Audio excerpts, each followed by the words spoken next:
Hello and welcome back to Nolan Financial Radio.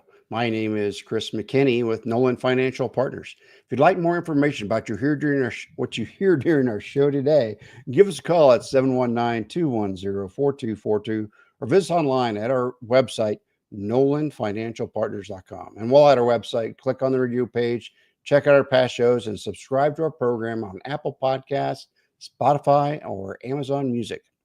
So here you are, finally about to retire. Your financial strategy is squared away. And you're confident that you'll have the consistent income necessary to enjoy the kind of retirement you want. And your confidence is not born from finances, right? It's know where you're going to live and how often you're going to be traveling, spending time with grandkids, what you're going to be doing, right? Everything, right? You've done everything you're supposed to do to get where you are right now. Nothing's going to go wrong, right? There's not going to be any problems here. So, okay, often all we do is expect the unexpected. So, what happens if the furnace stops working? The week you're hosting a dozen people for Thanksgiving dinner. This happened to my mother-in-law this past Christmas, by the way. Whether you use your emergency fund or your credit card, or you're going to need a new furnace, what are you going to do? Because you're going to have to go buy heaters for the house while you're waiting to get somebody out. It's going to cost money. So during this show today, we're going to look into some of the more common retirement expenses that, in my experience, some people neglect to consider during the planning process. So later in the show, we'll also highlight how building wealth strategy in partnership with financial service professionals may help your nest egg better weather inevitable financial surprises. Now, this is kind of a part one of part two. So the following week, we're going to go over more in depth about overall retirement. Right now, we're going to talk about retirement expenses.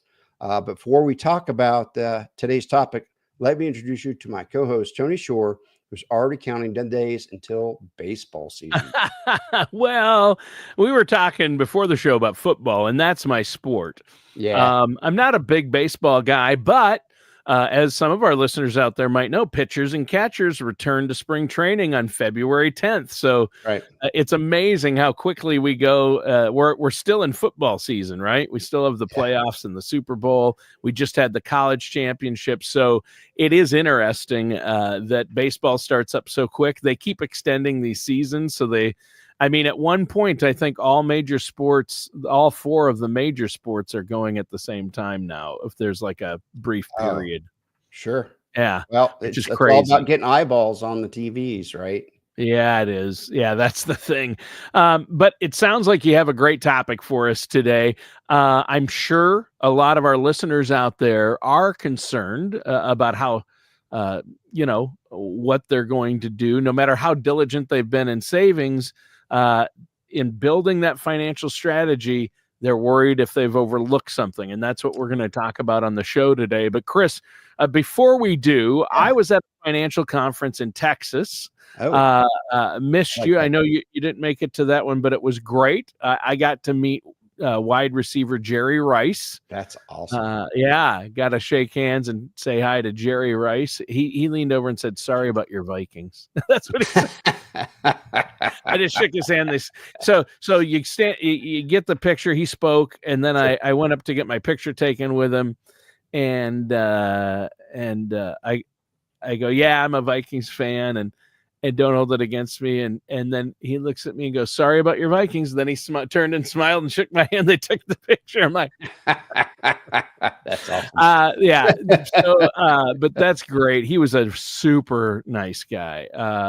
Just very well spoken, inspirational, and the real deal, a real person. Sometimes you meet people who have become famous or celebrities, and they're putting it on. You can tell they're just doing it for a check or whatever because they have to. But oh man, he loves people. He loves joking around and telling stories. He was great. But what have you been doing? Anything as exciting as meeting Jerry Rice? I'm putting you on the spot here, Chris. No, nothing very exciting. Basically fighting off the cold. Fighting the snow. I'm going to be planting a windbreak this late spring, So I went to a windbreak seminar last night. Wait, hold up. Simla, Colorado. But you buried the lead. I mean, talk about more exciting than Jerry Rice, a windbreak seminar.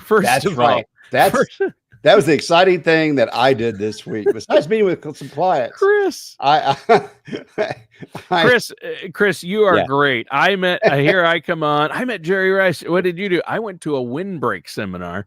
First of all, I'd never heard of such a thing. I would never have fathomed that they would have seminars on windbreaks.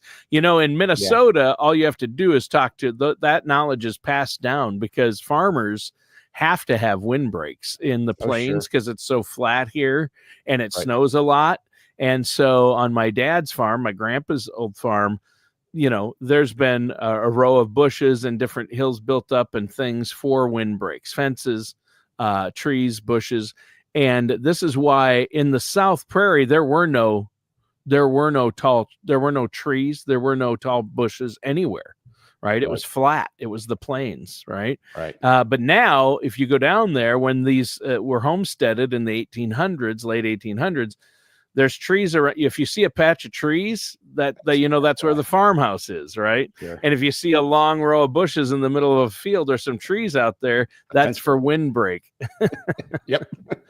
So, wow, you're building a windbreak. I bet you're doing that because you're sick of the snow and the weather there. Oh, man. Well, it's just trying to deal with it. And I want to catch some more snow.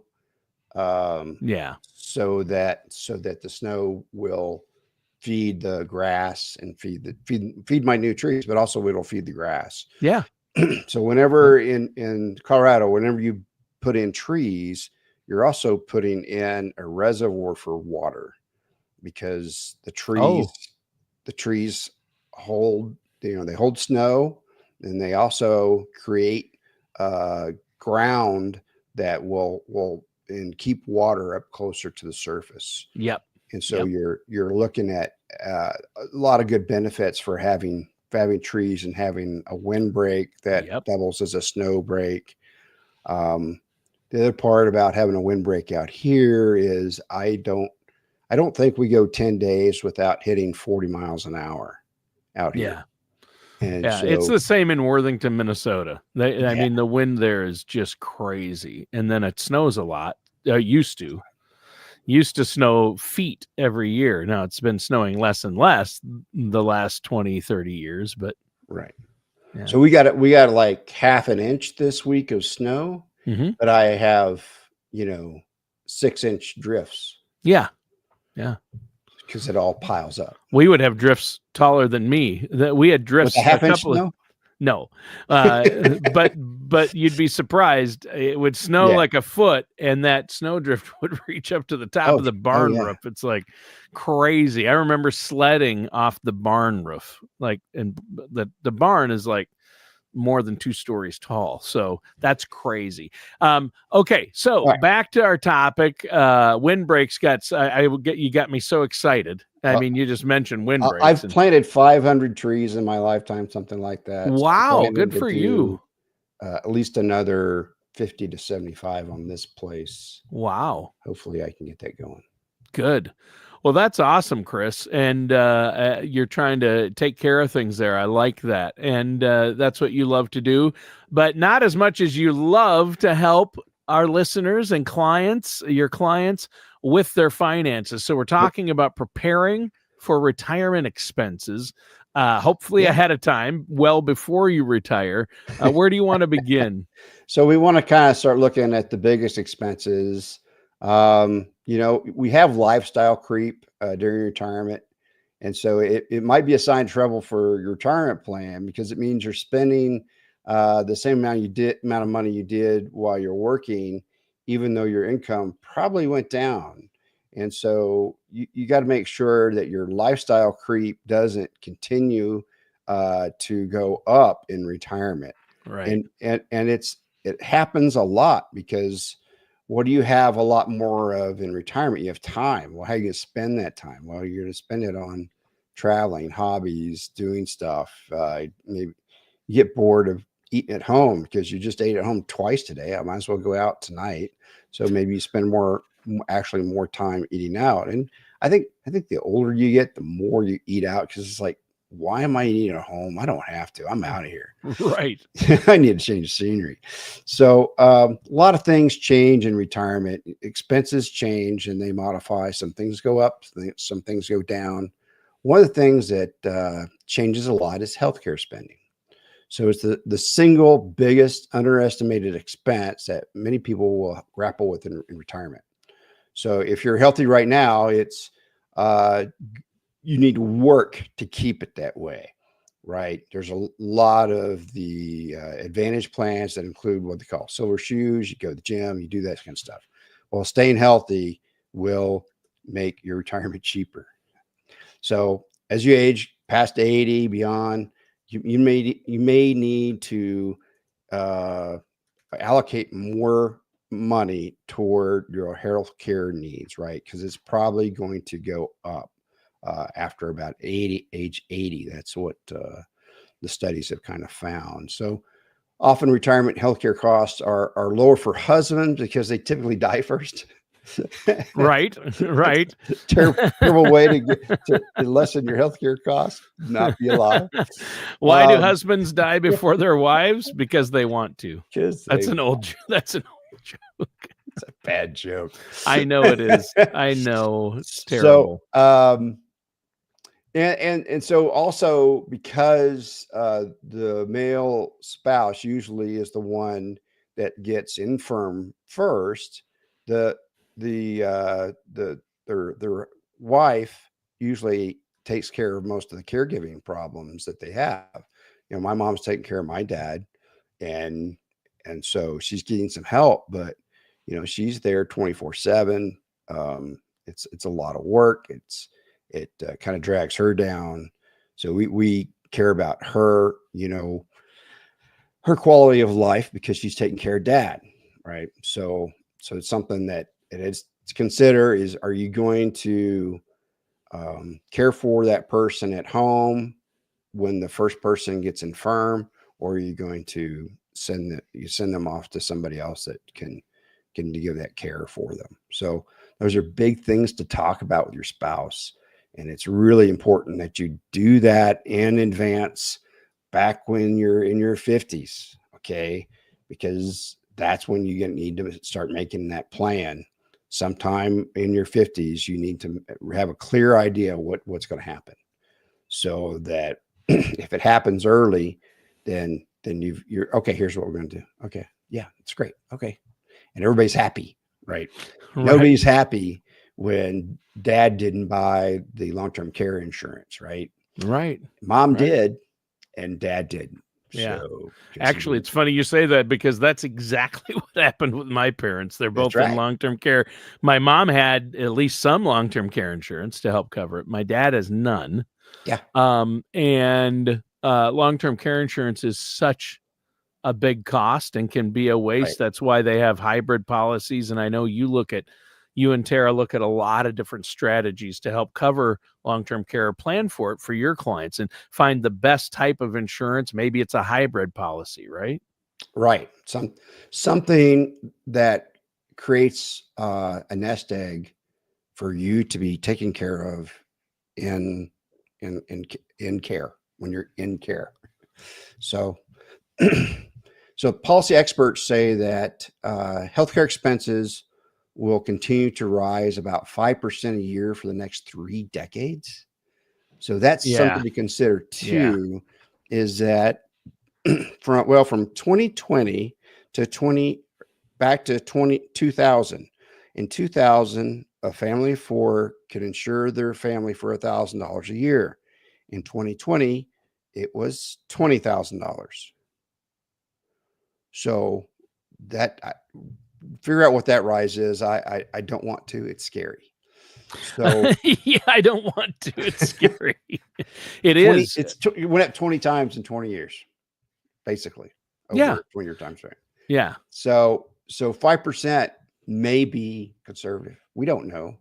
I think there's a lot of political will and populist will to stop healthcare costs from going up. I don't know what's going to happen there. but hopefully they Yeah. do something about I hope they do something as well. It's crazy. And at least some things got done, like allowing Medicare the government to negotiate drug prices, it. Yeah, putting caps on certain drugs like insulin so people yeah. aren't dying because they can't afford insulin, which is, 35 bucks now for yeah. yeah.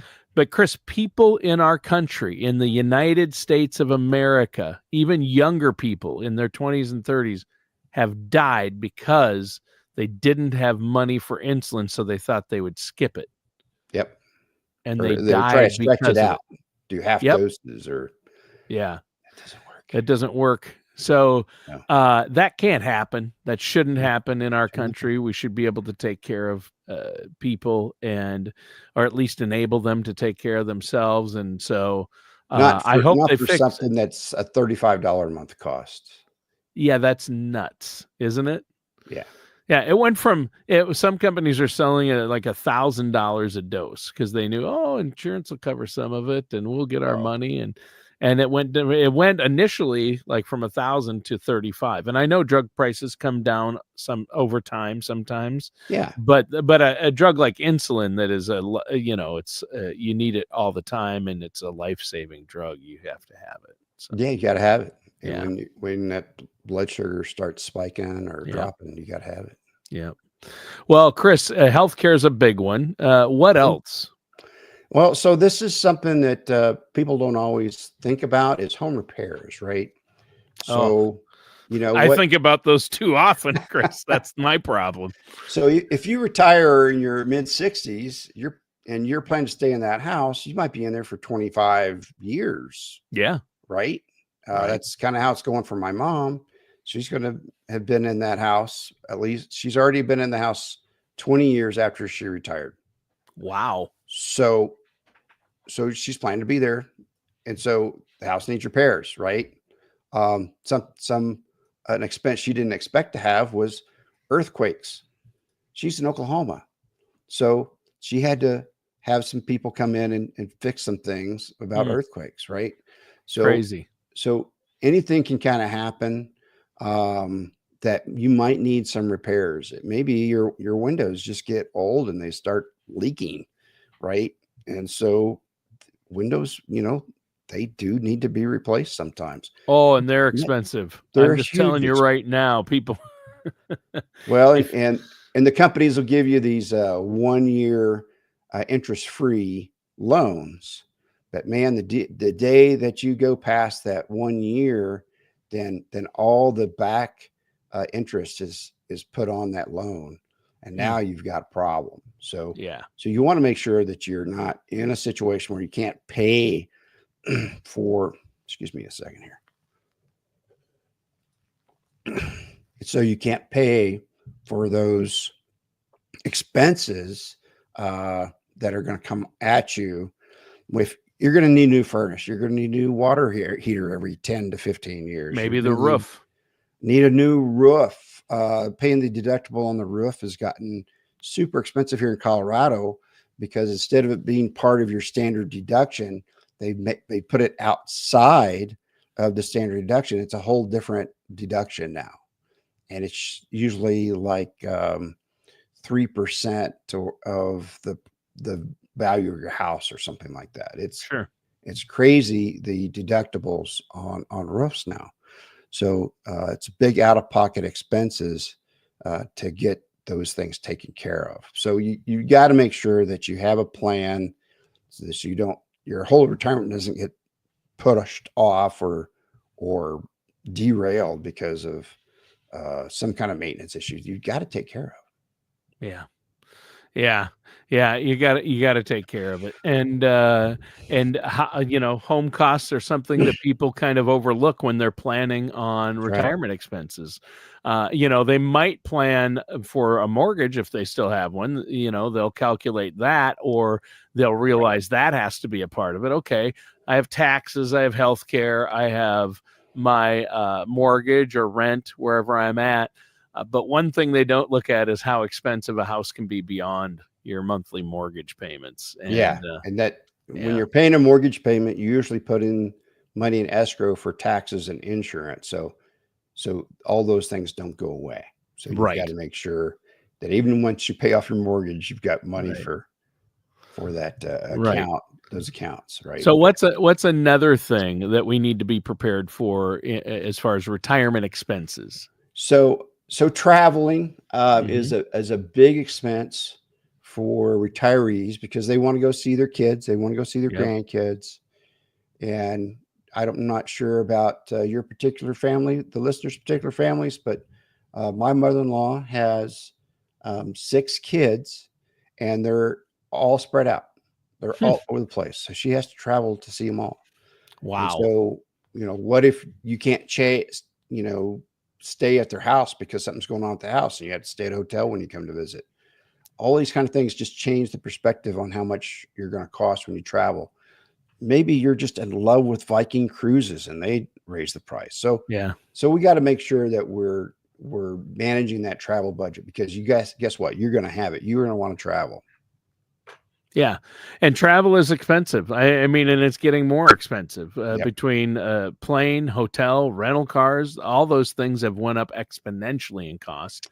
Yeah. It's just one more thing where inflation's hit it harder than other areas. I mean, rental cars after COVID, they've just shot up in price. Same with hotels. Same with now airlines. Sometimes you still get a deal, but they're more expensive. Well, So and everybody's using the surge pricing model. So if you're going to a popular spot at a popular time, it's going to be more expensive. yes, yep, yep. And then the problem is because of that, it can kind of a lot of people try to hit the off times, but now those are popular because people are trying to go in the off times. Yep. So you've got it's just busy and expensive all the time at a lot of places, right? I mean, Yes, it is. it doesn't matter when you go to when you take the grandkids to Disney World. I Yeah. mean, some say at certain times are less busy, but it's going to cost you. It doesn't. So that's a really good one to note. I mean, Yeah. travel, and a lot of people want to travel in retirement, either taking the grandkids places or seeing the country, seeing the world, cruises. I hear so many people say that's what they want to do when they retire, or at least somewhat, or at Right. least for, well, they're still healthy enough to do it when they first retire. We've always wanted to see Europe, or we've always wanted to take a cruise, right? So I that know people that they put in their budget 2 cruises a year, wow, and yep, they kind of usually end up picking one of the cruise lines because they get comfortable with them, yeah, and then they just go and they go see the Mediterranean, they go see the Baltic Sea area, go see up to Copenhagen and Gdansk and Amsterdam, do a cruise around that sea there. yep, It's a lot of fun. So, beautiful, uh, and can't beat the Caribbean or cruising in the Pacific off the Mexican coast. yeah, Uh, Alaska cruises. Yeah, that's yeah, what they do. yeah. That's a good one. So what else, So, Chris? so the one kind of relates to this as transportation, right? So no matter what Oh, sure, vehicle you have, you've got to fuel it, you've got to have insurance for it, you've got to change tires, whatever kind of maintenance that you have to do. And as that car gets older, usually the maintenance can go up. So maybe you want to have a maintenance free car, so you buy a new car. So something's going to change. They're going to have some kind of transportation costs, and then you may start using rideshare services. So those are kind of things that we just got to make sure that we take into account. A set of tires is pretty expensive. yeah, yeah, it is, and it's very expensive. I mean, a new set of tires can cost you $1,300 easy, Oh, if easy. not more. So yeah, I had to replace we have for a while we had 5 vehicles that we were supporting Oh because man, my wife's, and our 3 kids all drove, and did we you were have a paying live-in mechanic? for insurance and tires. Tires alone put Tires. us in the poorhouse, Chris. So, Oh yeah. I mean, between oil changes and tires, which need to happen regularly, Right. That's a tough one. And then there's breaks from time to time, and then there's gas and insurance. So these things have to be calculated in. You're right. That's a really good one. Do you have maybe one more before we go? One more is utilities. So utilities Oh, are going to continue to go up. Now, you're probably going to be spending less energy, right? So you're not as much electricity because kids aren't in the house, using the microwave, taking long showers, that kind of stuff. mhm. But you still got to make sure you have that. There's going to be rising costs in utilities, and they always do because utility companies just raise them. That's what Yeah, they do. they do. They don't go down. Nope. No, they never. My utilities have never went down, Chris. No, Ever. they Not never go once. down. Yeah, nothing ever goes down except television. So, Right. yep. There's only one thing in this life that you may go down in price from one year to the next, and that's TVs. So That's right. That's right. So that's the other thing is now we have streaming channels. Make sure you're managing all those. Oh, yeah. Your entertainment dollars have to be spread carefully. Those monthly subscriptions have to be watched, right? Because Yeah. they can get out of hand. Yeah, they can. Yeah, we had, we had 5 streaming services that we weren't even using at one point. Oh, When I wow. went through. So I told the family, I told my kids, we're gonna cancel these, and if you want them, you said you're not watching anything on them currently. If you ever need them again, you'll have to subscribe to them on your own. So, and then one of them did. One of them got the Oh, wow. service, and I'm like, yeah, come over and let us use it. Do the reversal, right? Instead You of us sign in paying for for all the us? streaming services, get them to pay, right? No, So but Chris, there are so many expenses in retirement that just add up and add up over time. So I know that yeah, having a full retirement income plan and retirement plan and investment plan is how you can overcome that. right. How can our listeners get that? I know you're offering a consultation. You will meet with them to talk about it. How can our listeners get a hold of you? So if you're interested in forming a solid wealth plan for your retirement, so you can have the retirement of your dreams, give us a call at 719-210-4242. Check us out on our website, nolanfinancialpartners.com. We've got those complimentary consultations. We do them on Tuesdays, Wednesdays, and Thursdays. Give us a call at 719-210-4242. All right. Great show today, Chris. And listeners, that does it for today's episode of Nolan Financial Radio with our host, Chris McKinney. Join us again soon for another episode of Nolan Financial Radio. Take care, and we'll talk to you.